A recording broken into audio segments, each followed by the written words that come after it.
বাবা গরমে আর পাচ্ছি না। কি ঘুম পাচ্ছে, ঘুমাতো দেয় না কেউ। বাবারে বাবা, কত কাজ আর কাজ আর শেষ হয় না, যে কাজ শেষ করে ঘুমাবো। ও বাবা। হ্যালো বন্ধুরা, ওয়েলকাম টু মাই চ্যানেল। তোমরা সবাই কেমন আছো? আশা করি তোমরা সবাই খুব ভালো আছো। এই দেখো না, সারা সকালে কাজকর্ম কমপ্লিট করে রান্না বান্না শেষ করে নিয়েছি। আজকে 10টার মধ্যে রান্না শেষ করে নিয়ে জল এসছে কলের মধ্যে। কটা বাজে তখন? 11:30। 11:30 জল এসছে। ভাবলাম যে আজকে সমস্ত কাজকর্ম শেষ হয়ে গেছে, ঘরও পুঁছে নিচ্ছি, বাসনে মেজে নিচ্ছি, রান্নাও কমপ্লিট। সকালবেলা যখন সমস্ত কিছু কমপ্লিট করে নিয়েছি, অ্যাটলিস্ট একটু ঘুমাই। ও বাবা, একটু বিছানায় শুতে এসেছি, তোমাদের দাদা শুরু হয়ে গেছে। আজকে যেহেতু কাজে যায়নি, ঘরেই রয়েছে, ওই জন্য ব্যস্ত শুরু হয়েছে। চা চা চা চা করে মাথা তুলে নিচ্ছি, সারা বাড়ি ঘর দূর জানে না। তো যাই হোক, আমি স্নান টান করে এসে শুয়েছিলাম, চুল শুকাচ্ছিলাম, জানো তো? এই দেখো চুল পুরো ভিজার কোলবালিশের উপর মাথাটা রেখে নিয়েছি। আর সেখানে দেখো চুল শুকাতে গিয়ে না শুয়েই পড়েছি। আর তার মধ্যে যে বাইরে গিয়ে যে চুল শুকাবো বা ঝাড়বো, সেসব তো করতে পারছি না। কি গরম করছে জানো না। বাইরে বেরিয়ে সামান্য খাওয়ার জলটুকু নিয়েও ভরতে পারছি না। গরমে সত্যি পাচ্ছি না আমি কোনো কাজ করতে, নাজেহাল হয়ে পড়ছি।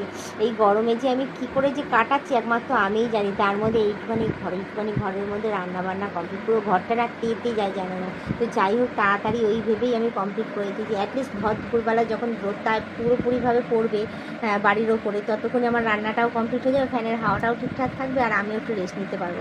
কিন্তু ওই যে সহ্য হয় না আরেকজনের।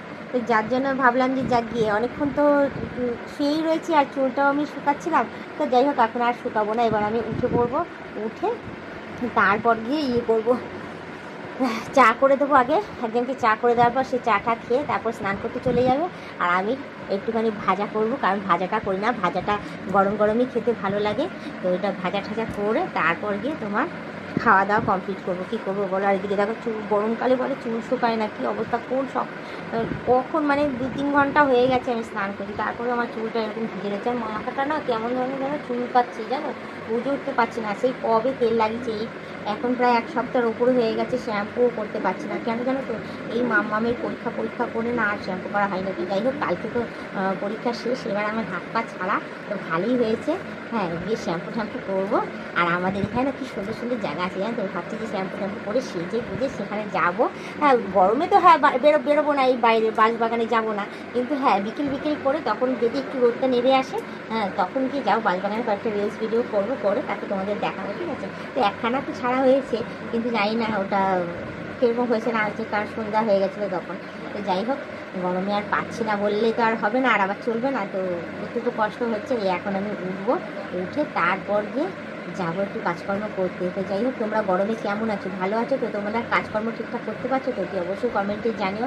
আমার তো ঘরে বসে চলে যাচ্ছে, তোমরা তো বাইরে বেরোচ্ছ।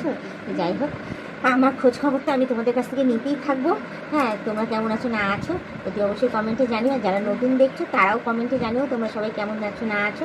আর পারলে আমাকে একটু সাবস্ক্রাইব করে দিই, বেল আইকনটা টুক করে টিপে দিয়ে অল নোটিফিকেশনটা অন করে দিও। আর যারা এখনও পর্যন্ত মেম্বারশিপটা নাওনি, তারা তাড়াতাড়ি করে মেম্বারশিপটা নিয়ে নিও। পারলে তোমাদের বন্ধু বান্ধব যতদিন আছে সবাইকে বলো মেম্বারশিপটা নেওয়ার জন্য। নিলে ভালো কথা, নাহলে তোমরাই দেখতে থাকো, তোমরাই টিকে থেকে এভাবে আমাকে হেল্প করে দিও। তো আজকের ব্লগ ভিডিওটা এখানেই শেষ করছি। আবার অন্যদিন অন্য কোনো সময় আমি ব্লগ ভিডিও নিয়ে হাজির হয়ে যাবো। আজকের মতো টাটা, বাই বাই। সুস্থ থেকে এভাবে আমাকে দেখতে থেকে আমার পাশে থেকে আমাকে প্রচুর পরিমাণে সাপোর্ট করে এগিয়ে নিয়ে যাও।